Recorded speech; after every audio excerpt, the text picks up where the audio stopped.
até o momento. E 5 da tarde, a gente acompanha junto a apuração e o resultado das urnas. De política, a gente entende e explica tudo para você. TV Câmara, ligada no que importa.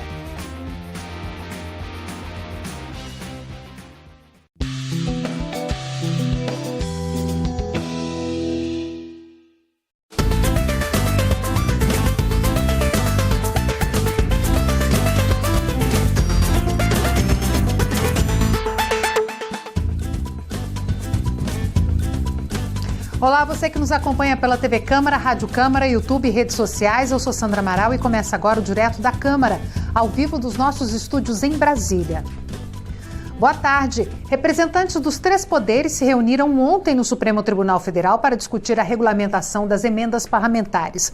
Lá ficou definido que o Congresso vai debater e aprovar um projeto de lei complementar, dando mais transparência a esses repasses. O projeto vem sendo construído pelo relator do orçamento, o senador Ângelo Coronel, do PSD da Bahia. Para explicar melhor esse assunto, eu converso com o Cid Queiroz, que está lá no Salão Verde. Boa tarde, Cid. O Congresso tem pressa para aprovar essa matéria, não é? Tem sim, Sandra, é um assunto que mexe aí com os políticos, a execução de emendas ela diz muito respeito aí a recursos que chegam para as bases dos deputados e senadores nos estados e nos municípios.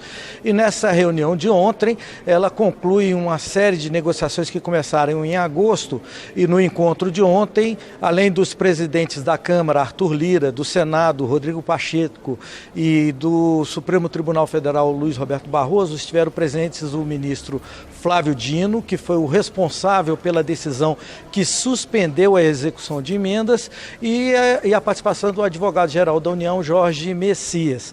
Eu vou pedir para rodar aí um pouquinho as imagens desses encontros que nós fizemos ontem, porque chamou a atenção da gente, né, nesse encontro de ontem, que chegaram juntos no prédio do Supremo o presidente Arthur Lira e o presidente Rodrigo Pacheco, sinalizando aí um alinhamento das duas casas no desenho dessa proposta do projeto de lei complementar que vai regulamentar a execução das emendas parlamentares. Os presidentes vieram acompanhados das assessorias técnicas que estão preparando essa proposta e, segundo a gente apurou hoje de manhã, esse projeto de lei complementar não será apresentado hoje, como havia essa estimativa ontem, né, como foi aventado ontem. Esse projeto de lei complementar só deve ser protocolado amanhã, sexta-feira. Depois dessa reunião, foi emitida uma nota conjunta dos dois poderes, dos 3 poderes, em 3 pontos, resumindo aqui. O primeiro ponto, executivo e legislativo vão finalizar essa proposta de execução das emendas parlamentares e votar no Congresso a partir da próxima semana. O segundo ponto, o Supremo, depois da votação dessas propostas, vai reavaliar a suspensão da execução das emendas. E o terceiro ponto é que as áreas técnicas do Executivo e do Legislativo vão apresentar uma proposta, um desenho de transparência e de divulgação das emendas parlamentares que foram efetivadas nos anos anteriores. Logo depois desse encontro de ontem, o relator geral do orçamento, o senador Ângelo Coronel, do PSD da Bahia, ele deu uma entrevista aqui no Senado, adiantando alguns pontos dessa proposta que está sendo alinhavada aí. Vamos acompanhar. As emendas hoje, quando for destinada para qualquer estado ou município, o Ministério deve informar para as câmaras de vereadores e para as assembleias o valor destinado, o autor da emenda e a ação a ser feita. Com isso, o próprio Poder Legislativo do estado ou municipal, que tem a prerrogativa de fiscalizar, vai estar com isso em mãos para evitar que faça fiscalização só de caráter político, muitas vezes sem ter a devida verdade. E quanto à questão também das emendas de comissão, elas vão ficar praticamente iguais às emendas de bancada.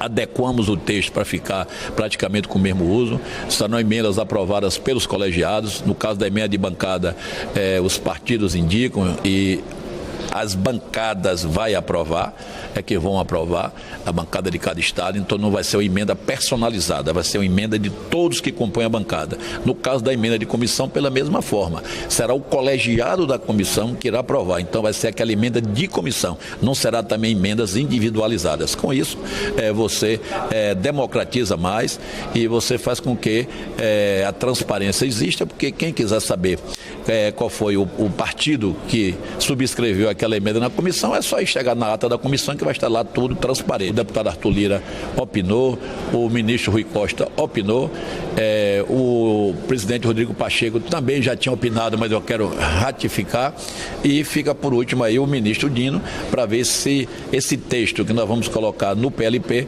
se atende também às expectativas da transparência no qual ele tem defendido e também da rastreabilidade. Pois é, o senador Ângelo Coronel já havia estado com o presidente Arthur Lira na terça-feira. Lá também esteve o ministro-chefe da Casa Civil, Rui Costa, porque além de alinhavar e de atender às exigências do Supremo, é claro que o Executivo também tem que concordar com essas regras. Há todo um debate sobre o volume de recursos que são destinados no orçamento via emendas parlamentares. No ano passado, as emendas impositivas, elas totalizavam 36 bilhões de reais, que somadas com as emendas impositivas são as emendas individuais e as emendas das bancadas dos estados. Somados com as emendas de comissão, as emendas parlamentares no ano passado totalizavam pouco mais de 50 bilhões de reais, que representa 1/4 do orçamento discricionário do governo federal, que é de 200 bilhões de reais. Quando você desconta aí que dentro desse orçamento discricionário tem essas despesas de custeio corrente, pagamento de luz, de despesas correntes mesmo, de funcionamento da máquina, as emendas parlamentares passam a representar quase metade do orçamento disponível pelo governo para gastar livremente. Na proposta que o governo mandou para o Congresso de Orçamento para o ano que vem, estão previstos 40 bilhões de reais para as emendas impositivas.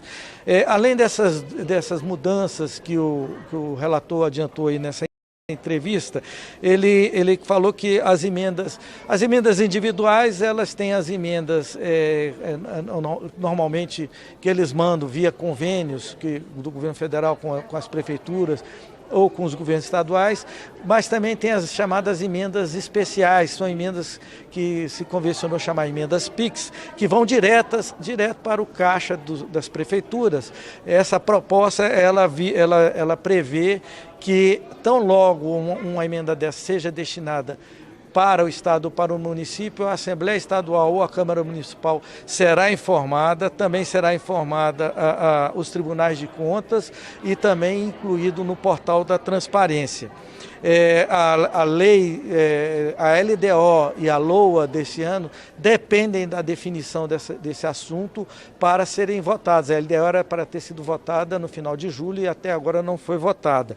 O relator da LDO, o senador Confúcio Moura, ele tinha já adiantado na proposta que ele apresentou da LDO que esses recursos de emendas eles fossem gastos prioritariamente no enfrentamento das mudanças climáticas e na conclusão de obras que já estão em andamento dentro da programação do PPA 2024 e 2027.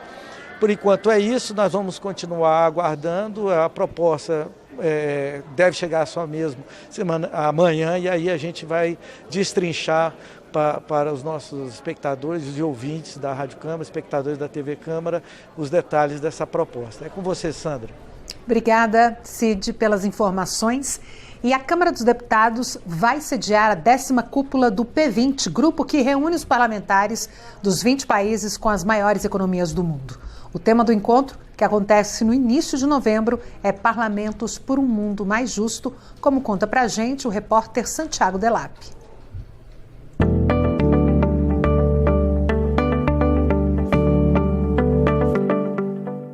Criado em 2010, o P20 é um grupo liderado pelos presidentes dos parlamentos de países integrantes do G20, que, por sua vez, é a reunião das 19 maiores economias do mundo, mais a União Europeia e a União Africana em um fórum de cooperação internacional. Uma vez que o Brasil assumiu o comando do G20 em dezembro do ano passado, o país preside também o P20, que vai realizar sua 10ª cúpula no início de novembro no Palácio do Congresso Nacional. O diretor-geral da Câmara dos Deputados, Celso de Barros Correia Neto, comenta sobre os preparativos para o encontro, que vai reunir centenas de pessoas de todas as partes do mundo em Brasília. Foram 60 convites e já temos mais de 30 delegações confirmadas.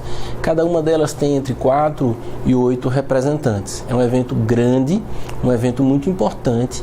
Isso dá o tom da responsabilidade da Câmara dos Deputados e do Senado Federal na realização da cúpula do P20 no Brasil e em Brasília este ano. O tema do encontro deste ano será Parlamentos por um Mundo Justo e um Planeta Sustentável. O P20 é importante para aproximar congressistas do mundo inteiro das decisões que ocorrem no âmbito do G20, já que muitas vezes estas decisões resultam em tratados ou acordos internacionais que precisam ser ratificados pelo legislativo de cada país. Uma inovação que aconteceu este ano com o Brasil à frente do grupo foi a realização da primeira reunião das mulheres parlamentares do P20, no último mês de julho, em Maceió.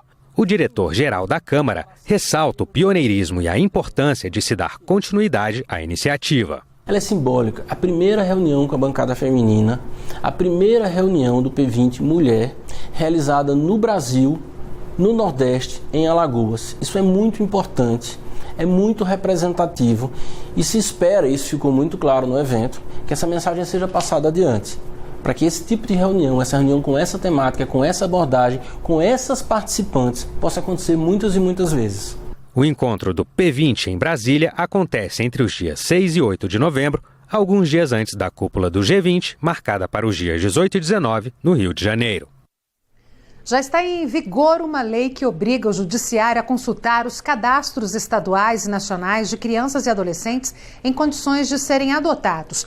Pessoas ou casais habilitados à adoção também podem ser verificados. A consulta deve ser feita sempre antes do processo de adoção, como traz para a gente a Fernanda de Bretanha. 46 mil pessoas estão na fila para adoção em todo o Brasil, cadastradas no Sistema Nacional de Adoção e Acolhimento. Por outro lado, 3.800 crianças e adolescentes esperam por um lar. Há um desequilíbrio entre as pessoas que querem adotar e as crianças e adolescentes que sonham em ter uma família. Uma conta que não fecha, segundo a deputada Flávia Moraes, do PDT de Goiás. Ela lembrou que o Estatuto da Criança e do Adolescente prevê a inscrição de crianças e pais nos cadastros estaduais e nacional de adoção, mas não obriga o judiciário a consultar o sistema antes do processo de adoção. O cadastro nacional, ele é um cadastro que é bem feito, as famílias que estão ali, elas são preparadas para adotar, elas já passaram sobre vários critérios, sobre várias entrevistas, então são famílias que têm condições de adotar, por isso elas estão no cadastro e, na verdade, muitas vezes a adoção ocorre sem ter a consulta desse cadastro. Eles podem consultar, o cadastro existe, mas não existe uma obrigação. Agora vai ser obrigatório.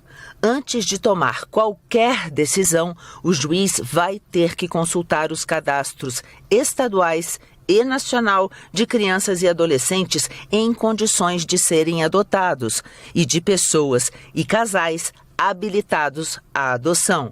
A lei foi sancionada pelo presidente da República. Para a deputada Flávia Moraes, autora do projeto que foi transformado em lei, as novas regras vão garantir mais segurança para as famílias e para as crianças que estão em busca de adoção. Hoje nós temos aí um fenômeno que é a desadoção, muitas vezes pela falta da preparação da família, né, que sonha em adotar, a hora que adota vê que aquela não é a realidade que ela queria, devolve, a criança passar por isso, o abandono da família e depois a desadoção é um trauma muito difícil de reverter na vida dessa criança, então daí a importância também a questão da segurança, né? O Cadastro Nacional ele tem um filtro que garante mais segurança para o juiz poder fazer o encaminhamento da criança para a família. A Comissão de Minas e Energia da Câmara aprovou um projeto que pode mudar a realidade de muitos municípios rurais no Brasil. A proposta garante acesso confiável, a energia confiável e sustentável aos municípios que abrigam centrais de produção de energia, mas mesmo assim ainda sofrem com a falta de luz. O Juliano Cartacho traz pra gente. O projeto determina que os municípios do meio rural que possuam centrais de geração eólica, fotovoltaica ou hidroelétrica terão prioridade nas metas de universalização dos serviços de distribuição de energia elétrica, ou seja, terão acesso mais rápido à energia confiável e sustentável. O projeto prevê que a universalização da energia será custeada por 2 encargos já presentes na conta de luz dos brasileiros: a Reserva Global de Reversão e a Conta de Desenvolvimento Energético. O relator da proposta na Comissão de Minas e Energia, deputado Júnior Ferrari, do PSD do Pará, destacou que, mesmo com a presença dessas centrais de geração, muitos municípios, principalmente na região norte, ainda sofrem com a falta de distribuição de energia. É possível promover maior focalização da ação governamental em vistas a assegurar maior celeridade na disponibilização da energia elétrica para os municípios mais necessitados ou mais impactados pelas centrais de geração de energia elétrica. Agora, o projeto segue para análise nas comissões de Finanças e Tributação e de Constituição e Justiça. Para virar lei, o texto precisa ser aprovado tanto na Câmara dos Deputados quanto no Senado Federal. Você sabia que são os estados e não o Código Eleitoral que decretam a lei seca durante a realização da eleição? Então, a adoção da regra varia em cada unidade da federação. Para os eleitores e estabelecimentos comerciais, o descumprimento da determinação é considerado como crime de desobediência previsto no Código Eleitoral, como explica pra gente o Fred Sokolovski. O Código Eleitoral não prevê a proibição de consumo, distribuição e venda de bebidas alcoólicas na véspera ou durante as eleições. Essa determinação, na verdade, é de responsabilidade de cada Tribunal Regional Eleitoral e dos governos estaduais, por meio das Secretarias de Segurança Pública. No primeiro turno das eleições em 2024, por exemplo, 9 estados tiveram algum tipo de restrição. A ideia era reduzir os riscos de desordem que prejudicassem o processo eleitoral. De acordo com a consultora legislativa em direito eleitoral Manuela Nonô, o descumprimento da determinação é enquadrado como crime de desobediência previsto no artigo 347 do Código Eleitoral. O crime eleitoral é o crime de desobediência a alguma norma das eleições. Pode ser essa de beber, pode ser outro. Esse crime é um crime eleitoral. O cidadão que o cometer pode ser sujeito a uma detenção de 3 meses a 1 ano e de 10 a 20 dias multa.